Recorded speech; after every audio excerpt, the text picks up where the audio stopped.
Welcome to Anxious While Black, a podcast that explores the intersection of wellness, being Black in America, LGBTQ plus experiences, and it's the ghetto-ness of young adulthood. Hi, I'm Emperor. And I'm Tevin, and thank you for joining us for our 6th episode. Today we have a very special guest. Say hello to Darren. Hi. Hey, Darren. How you doing today? I'm doing well. Feeling good. I'm glad you're here today on our 6th episode. Thank you for having me. Of course, why not? So normally what we do when we have a guest, we do an icebreaker. Okay. So Tevin, tell us what the icebreaker for today is. All right, so we just have one question today. So what is an unpopular opinion that everyone has? Kind of wild, but cream cheese goes in tuna. I am disgusted. You better talk to her before I do, because I'm hurt her feelings. I'm gonna need you to explain. Ooh, that's unpopular. I've never even heard of that before. What? So when I was younger, my piano teacher used to bring snacks and tuna. She used to make tuna with cream cheese, and honestly, ever since then, that's how I make my tuna. And most people think it's super weird, but just one random fact about me: I eat cream cheese and tuna. You know what? I don't even know what to say about that. I tuna, so I can't even. I know. Anything. I don't like cream cheese. So, and I'm not a fan of cream cheese like that, but it goes well. I promise you, it goes well. You like cheesecake? When the last time I had cheesecake? When I had that nasty experience in Martha's Bakery, it was disgusting. I almost threw up. Remember? And I haven't had it since. That was 2 years ago. I had a cheesecake cupcake last night. So I know. Good for you. I'm happy for you. I don't like eating it. I don't like cheese. Well, you're missing out. What's your unpopular opinion? I like going to the dentist. It's one of my favorite places to go. Actually, I like going to all my doctor's appointments. Yeah, you do. Like, I'm a hypochondriac for real. So if I can go to the doctor and just make sure everything's okay, I'm gonna be happy at the end of the day. So you don't mind the pain, just love going to make sure. I'm just confused. Listen, I'd rather them find pain and fix it than me wait and then I'm dead. You know what? You're right. Yeah. What you gonna do when you're dead? What you gonna say? Oh, hi, hello? No, you're dead already. Makes no sense. My unpopular opinion is, I'm sorry, but I know they always talk about Black people like watermelon and fried chicken. I don't like watermelon or fried chicken. I don't like it. I don't eat it. It's nasty. I don't know what they're talking about watermelon. It just tastes, it's just gritty. I don't know. It just tastes nasty, and I don't like fried chicken. I don't know. I saw some girl on. Who doesn't like fried chicken? Emperor does not like fried chicken. I don't like it. I like grilled chicken, sauteed chicken, but fried chicken is just not for me. And don't hate me, because y'all got mad at me last time with pizza, and it was very unforgiving. I don't like fried chicken or watermelon, and I'm not apologizing for it. Pizza, fried chicken. I just don't like it. I saw some girl on TikTok. She squeezed lemon on her watermelon. I'm not normally a watermelon person either, but I think I want to try that. You know what? You try, you let me know how it tastes. And if it tastes good, I will attempt to think about trying it. No, because if it's too good, you can't have any. The disrespect. Y'all see this? It's, oh, man. What's making everyone anxious this week? That earthquake. Is it your first one? No, not at all. But my first in New York. I didn't think New York had earthquakes, but no. On a real note, I think just where life is in general, politics, things happening in the world. Not to get too serious, but those are the things that I think about. Makes sense. What about you? I got into a fight earlier this week, like a fist fight. A fist fight? Yeah. And it's really been making me anxious all week. And I can't just seem to move on. Well, you look great. I don't see the marks on your face, on your hands. What happened? It was with time. And, it really beat me up, and I can't recover. Oh my God. That's wild. I'm screaming right now.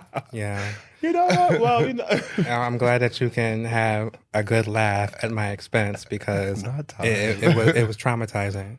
Well, it seems like you survived the fight with barely. time.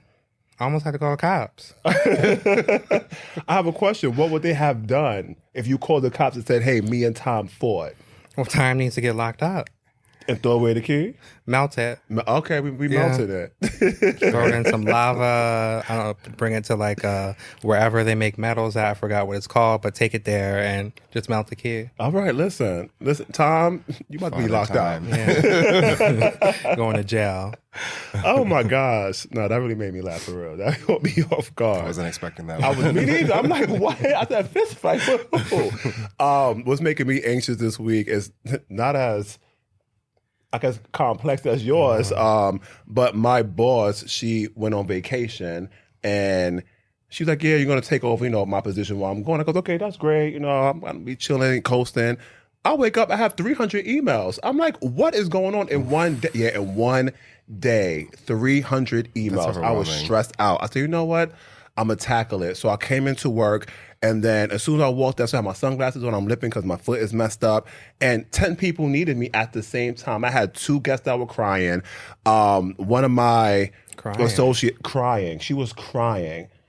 Are you ready to get into the topic of the day? Yes, I am. All right, so read the definition. All right, so Miriam, we spoke to her last time because you remember she was very messing up. Stern conversation. Yeah, we did have a conversation with her because sometimes she comes through, sometimes she doesn't.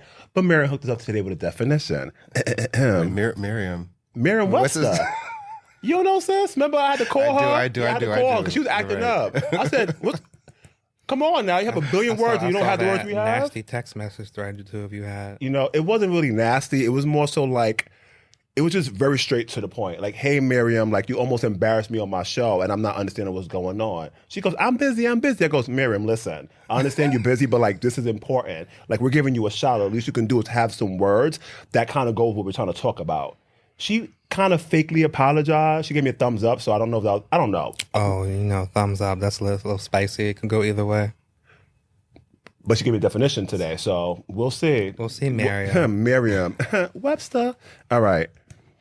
So, definition of perseverance. Continue effort to do or achieve something despite difficulties, failure, or opposition. It's deep. It is. Yeah. Some people don't even know what it is to persevere.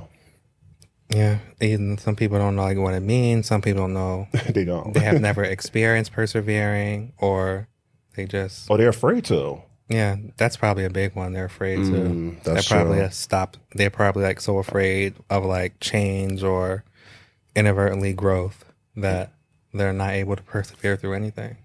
Yeah, a lot of people talk about getting to the finish line, but they don't want to go through the actual challenges of getting there.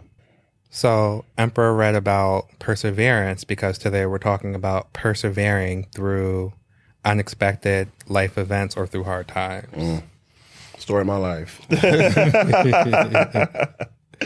So, how does everyone navigate their unexpected events that may arise in their life? That is a great question. I think where I'm at in my life at this point, it's sort of just, it's like you don't have a choice, when you grow up, having gone through certain circumstances, I think it just becomes a part of you, and with me, I think it's like, I've always just learned, you put one foot in front of the other and you got to hustle. You got to make it work.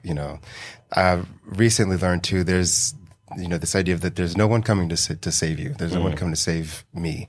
So whatever, circumstances that happen is tough. Mentally it's tough. Emotionally it's tough, but you got to keep going. You have to, I've got to provide. I've got to, keep a roof over my head, or currently for me, I'm, unemployed. It's my second unemployment within the last 2 years. Didn't see it coming. And it's like I could cry about it, but what is that going to do? I got to keep on pushing. That's right. I think it's something that I'm still working on and learning. I fortunately haven't had to deal with like too many really bad things in my life. That's the blessing right there. But I think COVID probably forgot about her. Brought about. How could you forget? I think COVID brought about times where I had to learn how to navigate those unexpected events. Right. I was furloughed, came back, and then was laid off because my company filed for bankruptcy. So there was probably 6 or 7 months of unemployment. So I didn't know what I was going to do or if I was going to have to like settle for a job afterwards. And then life happened and blessings came. But through those times, I think I really learned more about how to persevere and different tactics. Started going to therapy. So that's something that that's probably a really big thing that helps me to persevere. How about you? Praying. I told about it on the last 5 episodes. I'm gonna keep talking about it. Prayer has got me through some dark, tough times, especially when life throws you a curveball that you can't seem to hit. I shared before that, I was homeless at one point, and I was just like, why me? And I kept saying, why me? I don't understand. I did well in school, all this great stuff. And I'm like, why not me? Yeah. What makes me different, right? Stuff happens to everyone. So I was praying, and just like you said, like you could sit there and just complain and go, why me, and not do anything about it? Or you could put some action into it. You can always change your circumstances. Life is always going to throw something difficult or unexpected at you, right? Yeah. But it's what you do with it and how you react to things. So I just started like, listen, what do I want to do? And I started writing down a plan. Like, I want to get to point C. Right now, I'm at point -A. So I had to figure out how to get there. So I'll go one step at a time, one foot in front of the other. Sometimes you might put one foot in front of the other and get stuck and go, okay, great. But got to keep on trucking, got to keep on moving. Yeah. So I just kept a very positive attitude and mindset. And God knows there's times I don't want to. But I feel like that's helped me through dark times, because once you sit there and you have this negative aspect, things just seem worse. Things feel heavy. You feel more tired. You become irritable. And next thing you know, you're mad at the world. And then guess what? You're not persevering anywhere. You're persevering in darkness and negativity, but you're not moving towards something that's beneficial for your life. So prayer and keeping a positive attitude is what helped me persevere. I think that brings us into the next question. How do you fight giving up or feeling discouraged when you're going through those hard times? Oh, that is also another tough one. Obviously, like, since COVID, right, the topic of mental health, has really become, popular. And it is, you have a lot of, mental, emotional baggage, demons, whatever you want to call it. I think having a good support system, however you might find that, really helps. For me, I have a lot of supportive friends, some new, some old, who know me, know me to my core, know when to give me my space, which I do think is important, because you do have to you go through a grieving process, I think, whenever these life circumstances happen. And I think it is important to process. And I'm someone who I carry a smile a lot of the times, but I'm still dealing with it. And so people who know you give you your space, but then they are there to lift you up, right, to give you the words of encouragement, to bring some positivity and remind you that, hey, listen, you can't sit in this dark space too long. You gotta, pick yourself up, and then that helps you to then, move forward. Or at least for me.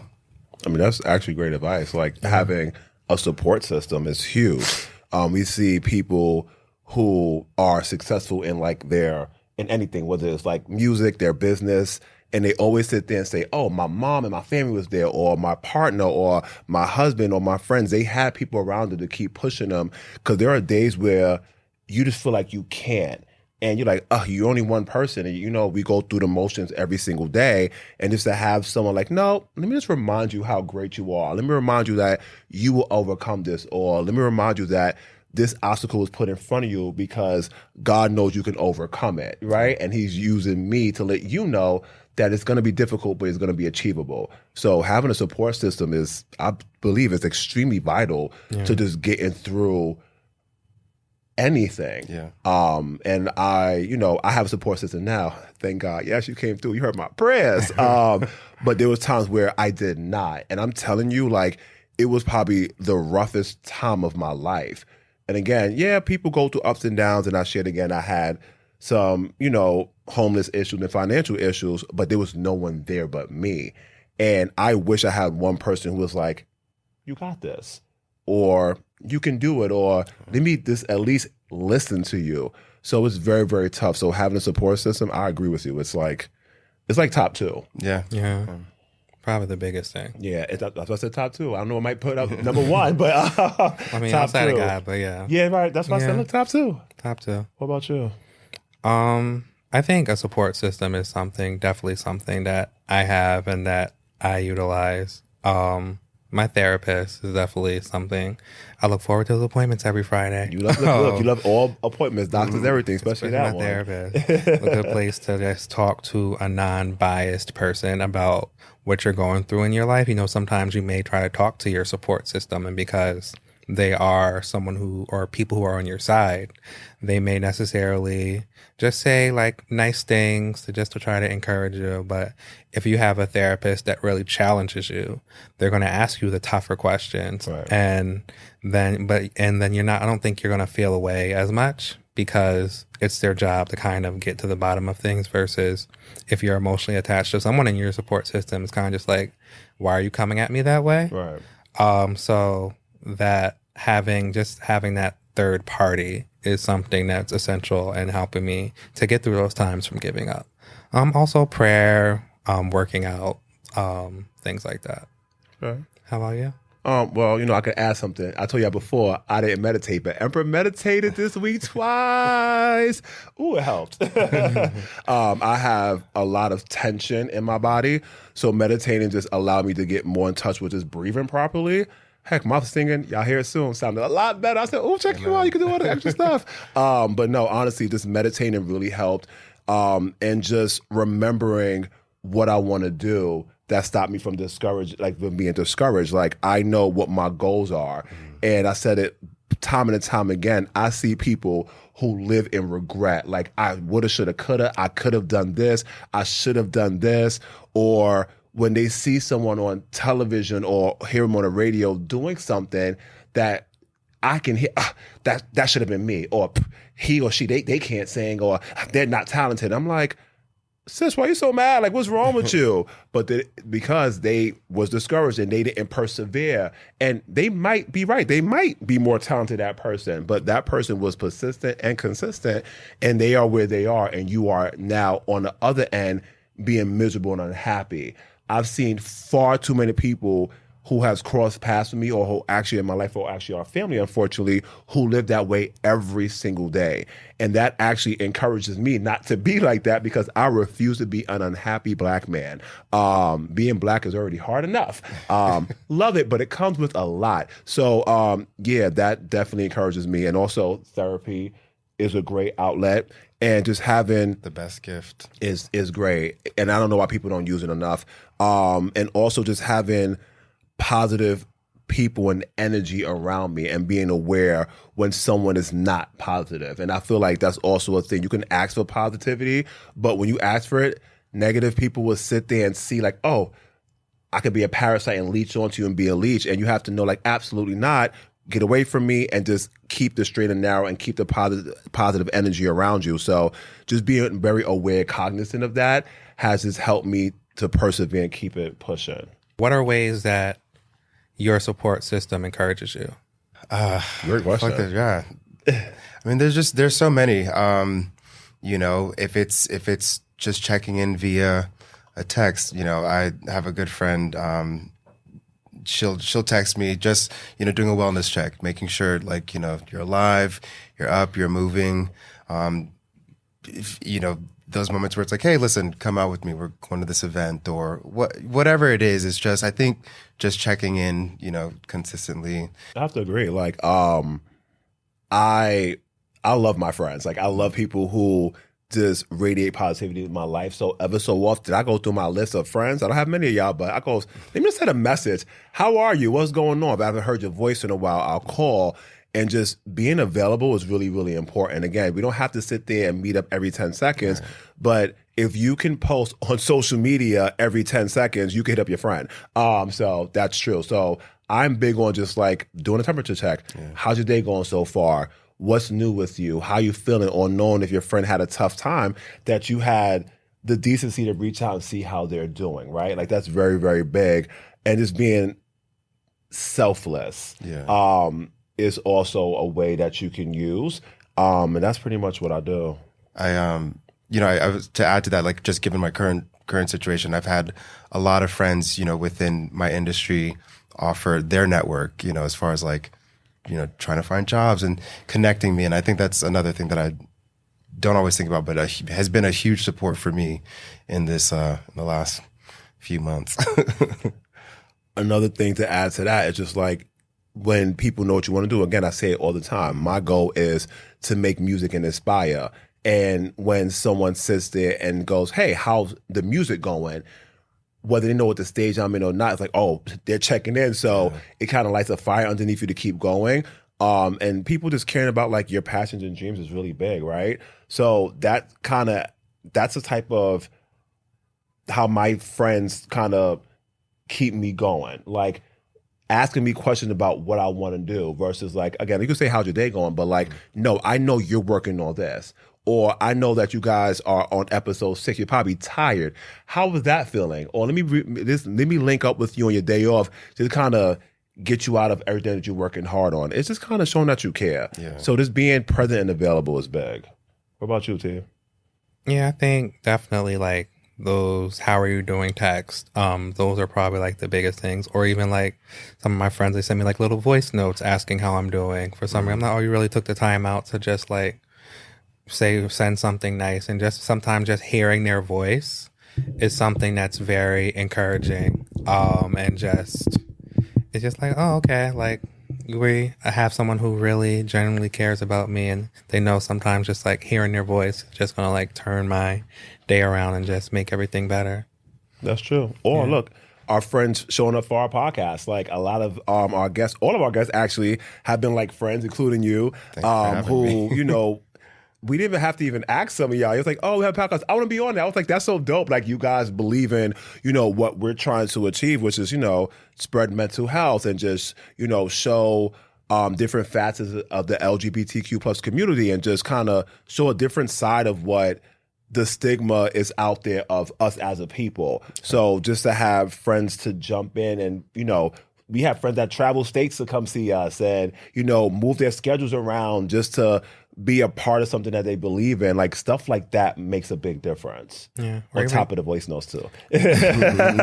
Or even just having the friends who like, I know you've been through a lot. Like just come on, we got to go out and just get out the house and do something. Even if it doesn't have to be like anything extravagant. We can just go get coffee or just, I don't know, for a walk. It doesn't have to cost anything. It's getting warm. So, or a drink, because let me tell you something. I'm about to be drinking on the beach every other weekend in the summertime. So come find me on Saturdays, y'all. Beachside, poolside, beachside, or the water. So we all talked about like having the strength to persevere through things. What do you feel like those are things that you learned like in your upbringing, or are those things that you learned as an adult?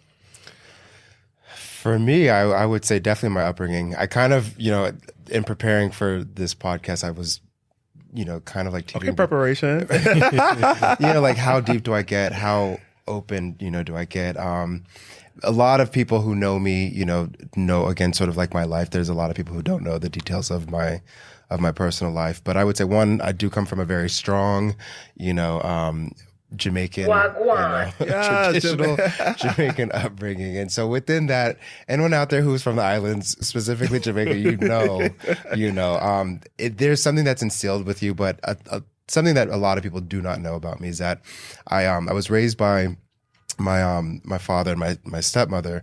My biological mother actually passed away when I was very young. And so that was one of the biggest, I guess, life events, that I experienced when I was young. And I don't think I really knew how to navigate it. Therapy was not an option. My parents didn't know about that. It's not something that's really talked about, within our community. And so it was just sort of something that you had to like learn to do. I think, thankfully for being brought up in the church, my beliefs have definitely changed, as I've gotten older, but being young at that time, I think having that community and having that spirituality, I think carried me through music. That led me to music, and those things just kind of like, guided me. But that event happening so young in my life, I think allowed me to see, right, life isn't all roses and it's not perfect. And there were some very dark days, a lot of tears shed at night, you know, in solitude. But I think that event, you know, allowed me to push through, you know, other major events in my life that happened. And so, yeah, I kind of forget the question, but I think I'm on track. You are. That for me is what sort of, you know, from learning that from a young age and learning how to get pushed past that, you know, emotionally, mentally, you know, led me to where I'm at today. And so, yeah. You're in a great space. You look great. Hair is hairing. I can't see it, but he has a big giant butt in the back, y'all. It is all his. No tracks, y'all. No tracks. No, it's real. Because he don't have his own music. And put that into the air. Amen. That's right. I can answer next. I feel like it's a mixture of both. I feel like at a young age, my mom always was like, you know, your name is Emperor. Like, you was given that by your father for a reason. Like, you're going to have difficulties because you're a black man named Emperor, right? So she already let me know I'm going to deal with a lot of pushback. You know, I was doing very well in school. She goes, they're going to hate. Like, and she said it very harshly and brutally, but it was very honest. And I appreciate that. So when I did deal with tough times, or because people like to gang up, like that one-on-one stuff don't work. They want to break you down. It's gonna be 4-on-1. Mouth used to be nasty. Ooh, y'all lucky I'm saved. But yes, she taught me that at a very young age. As I got older and I dealt with the difficulties of, you know, my circumstances and my finances and where I lived at, a lot of that stuff I felt didn't help me in those times. So there's things that I had to learn, and there were some people, whether they were good or not, you learn from anyone. And one thing that someone told me was that there are times where you only have yourself. And that was a hard thing for me to swallow. And I was like, what you mean? Like family? He was like, yeah, sometimes family ain't available. Yeah. He said, clearly not, because you was in the street. And I was like, ooh, that was kind of tough, but it was something I needed to hear. So I just had to thicken my skin and get more tough. And there were times where I went to the opposite ends of that, and I was just like, yeah, I don't need anybody. So I thought I could do everything on my own. I saw myself moving up, and I started working. I started moving up in my career, and I saw that I got very stagnant and stuck. And I was like, wait, what's going on? I don't understand this. And I was like, you know what? It's good that you know that you could do things on your own because you're independent, but you also have to be aware that there's 8 billion people on this earth, and we're all here for a reason, and the earth did not continue to excel and grow without the help of others. So I had to then retrain myself to, okay, yes, you can have more than one thing. Yes, you could be independent, but don't be afraid to ask for help. Yeah. And I learned that when I moved in my career. Like, I became a manager, and I was trying to do everything myself, and it was a detriment to me at one point because you cannot do everything yourself. It is highly impossible. You have to use the talent around you to keep excelling. Not abuse it, because people abuse their power. Yeah. But it's a combination of both. I got some things from when I was a child, going through a tough teenager year, and then when I was a young adult, just had to like kind of assess the situation and kind of get some new skill sets. I appreciate that, you know, like the idea, because it's something I struggle with. Asking for help. That is. But they both struggle with asking for help. That's why I'm in the middle. You know, I'm glad that I can recognize that now. But I'm so grateful for. I mean, over my lifespan so far, right? I've had so many people come and go, and it is a blessing, you know, that God, the universe, sent people to me, knowing what I would be going through. You know, there was a support there, you know, and it's a great reminder, right? Definitely would not be here. I hustle, but at the same time, there are people who help get me. The people who hustle with you or hustle for you, right? Yeah. And it's because they see you working hard, and they see that you're trying, and as intelligent as you are, we don't know everything, right? Like, or we don't have every single connection in the world. So like, you know what? I see him put in the grind. Maybe my 2 cents can add to 98 cents and make it $1. And then you can keep, I don't know why I said that, but it makes sense. And just keep it pushing. But yeah, I feel like having that support system and having those right people around you can help towards you moving and persevering. What about you, Seven? I think it's probably was a both combination of my upbringing, also adulthood. A lot of like what I know or the tools I use to persevere through things are like tools that I've built upon from things that I've learned as a kid. So like Darren and I grew up in a spiritual household as well. So I pray. It's probably like the first thing I do. And I just I know that God's gonna come at some point in time. I don't know when, so I just have to be patient. Right. But also just like listen and just like self-reflecting. Those are tools that really just help me to just keep it moving. No, I like you said self-reflecting. I feel like people self-reflect, but they don't do anything with it. And I can use my own example. Like you go, oh, I could have been better at this, or I could have been more patient. And at a very young adult, when I was a young adult, I would sit there and I'm like, yeah, I could do better the next day. But what I wasn't doing was taking the next steps to become better. I would think it would just happen because, I'm the smart guy, so it should just happen for me, right? And I just noticed that it wasn't. So just taking those next steps is, again, I guess you learn it with age and experience, but just self-reflect and wisdom. Look, wisdom. That's why I said the wise, right? But self-reflection is real. Like, and you can self-reflect like, oh, I had a great day. I did good. I was being a good person. But we all have our mishaps and our hiccups. And it's like, okay, so what could I have done differently? Or what should I have done? Or, I was struggling today. If I would have reached out to my friend and asked for help, I would have been okay. And again, I get it. I was someone who never asked for help. But I noticed that it became the detriment of me because I was like, I'm the smart guy. I did this. I was on an honor roll, blah, blah, blah. Things should just happen for me. And I saw that it wasn't. And I thought it was going to happen one day. And I saw time was going by and things were not changing. I go, oop, let's switch this up. So it honestly started with work when I was like, hey, I need you to do this. And they was like, okay, cool. And I was like, oh, is that easy? Okay. Then let me just ask someone else. But I also make it very clear that if you ask me for something, I'm going to go just as hard as you did doing it for me, right? Like, I'm always going to reciprocate that. So just knowing that you had that is really good. And I get it. Asking for help can kind of be like, it doesn't mean you're weak. There's not a single leader in the world who's not being helped out. Every CEO, they up the top right now. They probably on vacation hanging out while everyone else underneath them is running stuff, right? Whole team behind they have them. a whole team. Shout out to the exec assistants. The EAs, y'all, the EAs.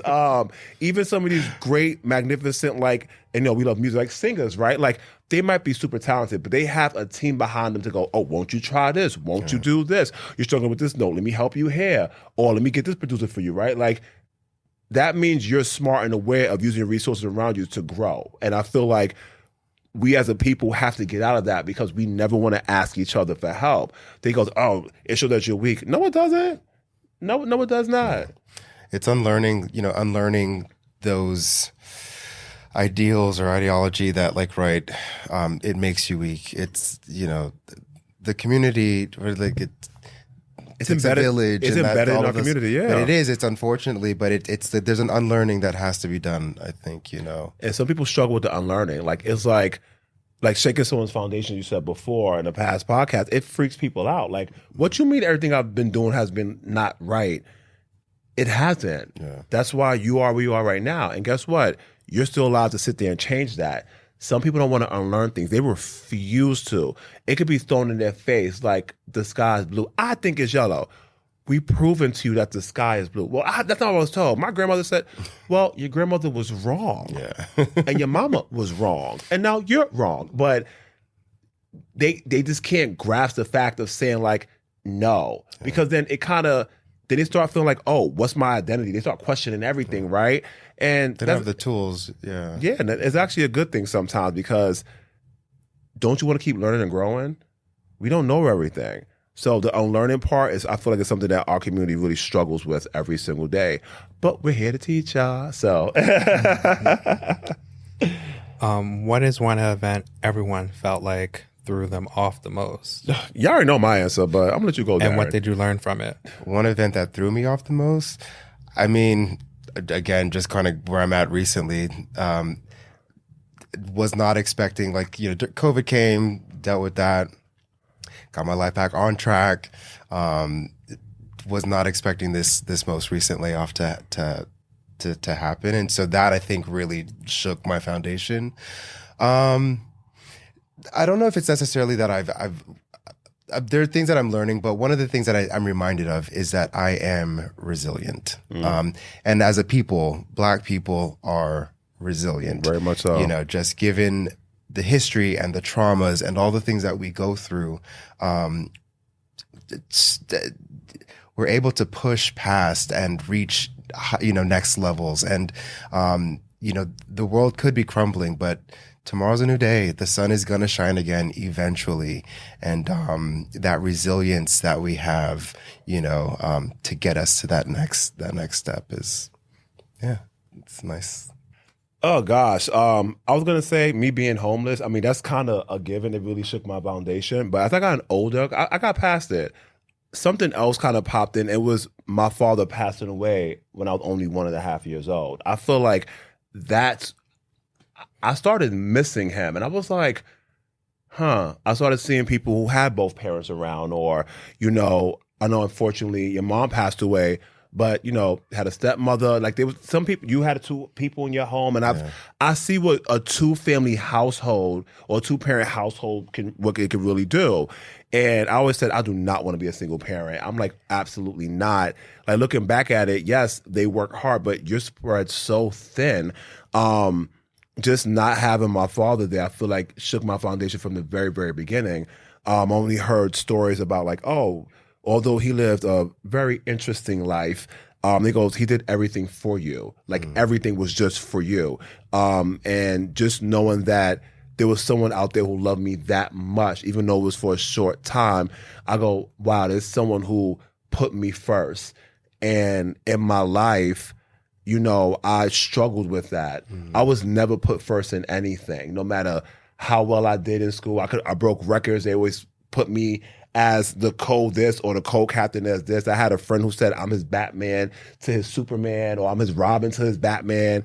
The stories that I heard even from my mom was like, you was the most important thing in his life.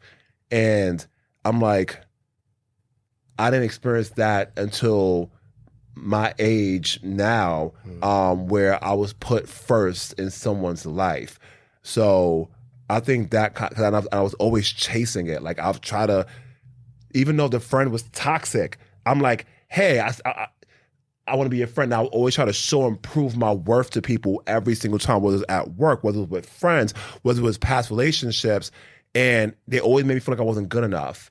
And I was like, that's unfortunate, but I feel like if my father was still alive, he would have let me know, like, nah, like, I got you. Like, I would have already had that kind of built inside of me. So I feel like it would have helped me navigate really differently. I didn't really get into that probably until like the past like few months, understanding that. But that's my thing. I think mine is COVID.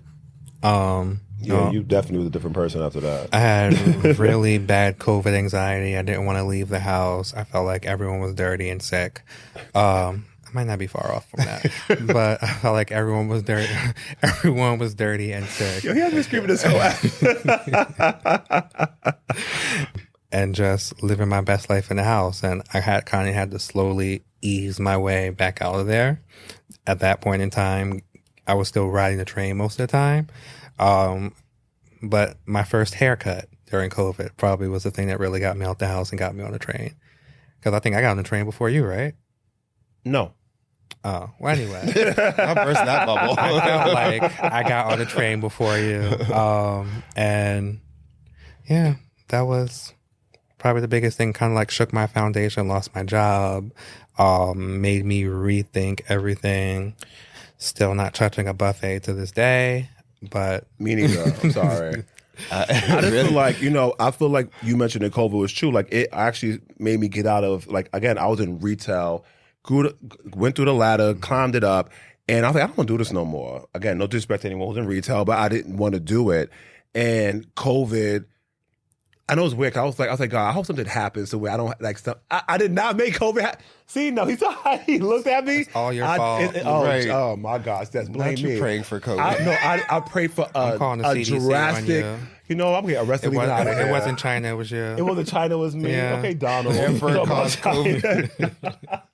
China. No, but I wanted something drastic. I was like, I need something to happen, and I was like, I didn't ask for this, but COVID was such a big thing in everyone's lives, but it forced us to sit down and think. I was like, what do you want to do? And you got to figure out how to do that. I started my hair care business. I put more energy into music. There's that idea that we're our destiny, like we're destined to become something or to end up somewhere. And so, all of these events that sort of happen in life, they're, I guess another way to look at it is that they worked towards the good, right? It might be tragic, but there's a benefit to it because it's leading you to where you're eventually supposed to be. I agree with you on the fact that though COVID was so bad, there were a lot of good things that also came out of it.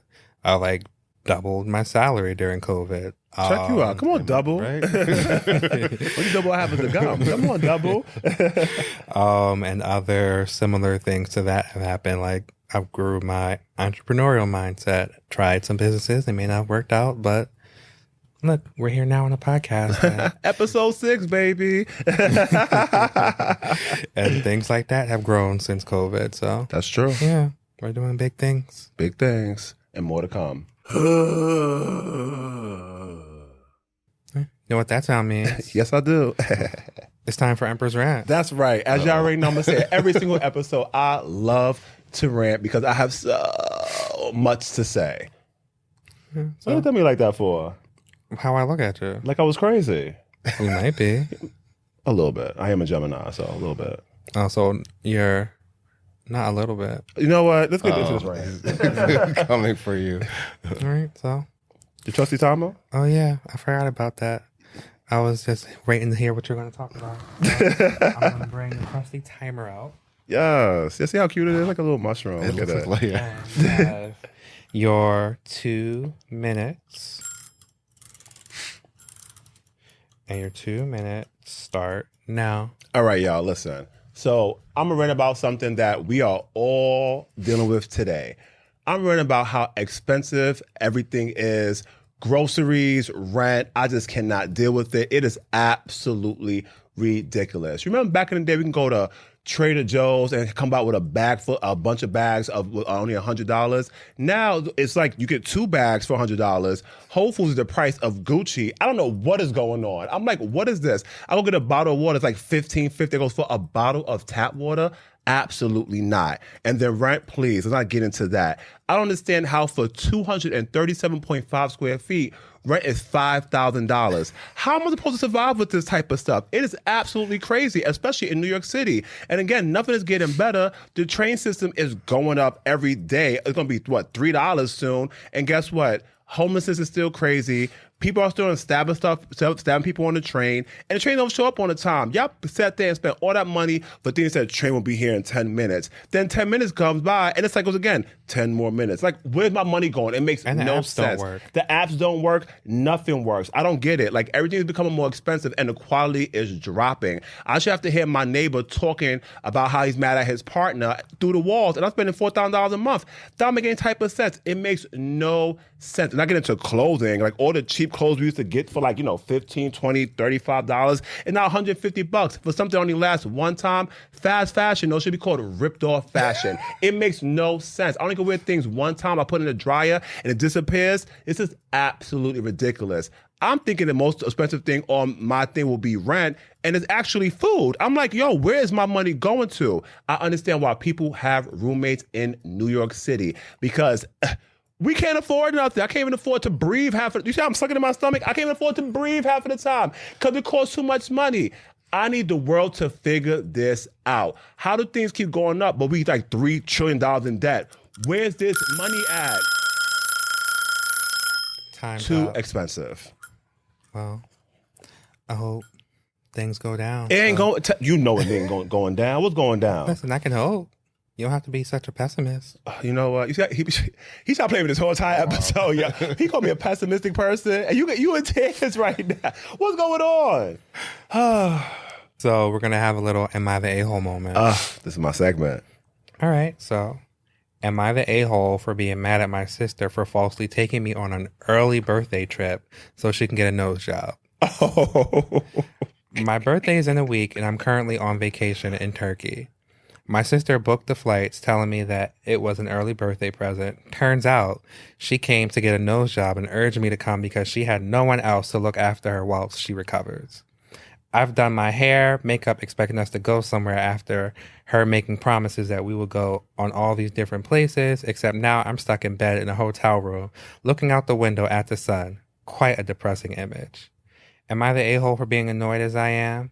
I haven't voiced it. I haven't voiced any of it or made it apparent, as she's obviously in pain and can't help how bad her recovery is. She thought she would have been okay enough to go out, but she's not. she lied. Right. Now, it'd be one I'd be thing. pissed. It'd be one thing if she sat there and she was like, all right, I'm going to get my nose, a 2-for-1. Look, 2 birds, 1 stone. Get my nose done, but I planned this whole itinerary thing for you for your birthday. We'll go out to the club. Let's just say her nose, I'm in pain. Okay, You should be great. giving me a nose job for my birthday. I mean, she got a inductive type of job, something, or she came with some new shoes or something. It makes no sense. She played her. That's why she's in pain right now. Right. And you need to say something to your sister. Y'all close. Sis, it's my birthday. It's not about you. What's her sign? She's probably, I can't even say it because they're going to get mad at me if I say what sign I think she is. Well, maybe they should, sis, maybe you need to like hide her, what are those, the nasal spray? That's mean. No, that's not nice. She needs to learn her lesson. She in pain right now. She learned her lesson. That's pain of pleasure. Wow. What you think? I mean, I'd be pissed if someone lied to me and, Your birthday. no. Can you imagine? Darren, I'm taking you out for your birthday. We're going to go to Paris. All right, we're going to Paris. I'm like, oh, well, actually, secret, right. I came up here to, to bait get some and switch. extensions. What? No, that person's not the a-hole. I think they have every right to be upset. Now, I will say this. I would then just take advantage of the trip. If I'm already there, I'm already there, I'm taking her credit card. She ain't paying. She ain't going to see me. Thanks, sis. I thought it was for me. I thought it said happy birthday to me on the credit card. I'm swiping it, hanging out with some Turkish people. We're going to have a good old time. I'm going to be in a hotel watching the sun in the room on my birthday. I Make will some say, lemonade. for context, reading further down the thread, she said she couldn't go out because her sister is holding the credit card and all the funds. So no, she's then- stuck in the hotel room. No, so then she has every right to be paid. We're not talking anymore. She'll be very mad. She'll be very mad at me. That shouldn't even be a question. No. I guess because that's my sister. Nah, she's trifling. That's trifling. Yeah. See, family do you worse than My friends. sister would never do anything like that. She wouldn't. She Hey, wouldn't. Raquel. Raquel, what's up? That's terrible. At least tell me you're going to get another job while we're there. You could have sat there and said, "Listen, I want to go to Turkey. Right? It's your birthday. I also want you to come. I am getting a nose job, but at the same time, I also want to celebrate you. So it's still a little selfish, but like I still want to. But I'm paying for everything. I'm gonna hook you up. It's your birthday, and we're gonna have fun. And then just say her nose was hurting. I can't do pain. Listen, I'm in excruciating pain. Take my credit card. I got some stuff planned to go have a good time. Why she couldn't do that? She's holding her hostage. That's She's holding her hostage. Yeah. What did she did? Now let me. Well, No Diddy has comment. tunnels under his house, so I mean, yeah. she could have escaped Diddy's if it was Diddy's house. If she wouldn't know about the tunnels. Well, It's her own sister keeping her hostage. She's just smacking on her nose, like, boop, now hold me hostage now. I thought you said it wasn't nice to hide nasal spray. I Nice changed slapping my noses. mind. But I do have a request. Sis, can you tell me what surgery you went to for your nose? Or you do hair implants? Because I heard about the Turkish hair implants. Just leave it in the comments. That's all the time we have for today. Time always runs out so fast when I'm having a good time. Visit Anxious While Black for access to important resources and to learn more about the show. Follow at AWB Pod on all social platforms and listen to all our episodes on all platforms, or you can watch on Apple Podcasts, YouTube, or Spotify. And if you have any questions, comments, or whatsoever, email us at hey, that's HEY, at anxiouswhileblack.com. See you next time. Bye. Have a good one.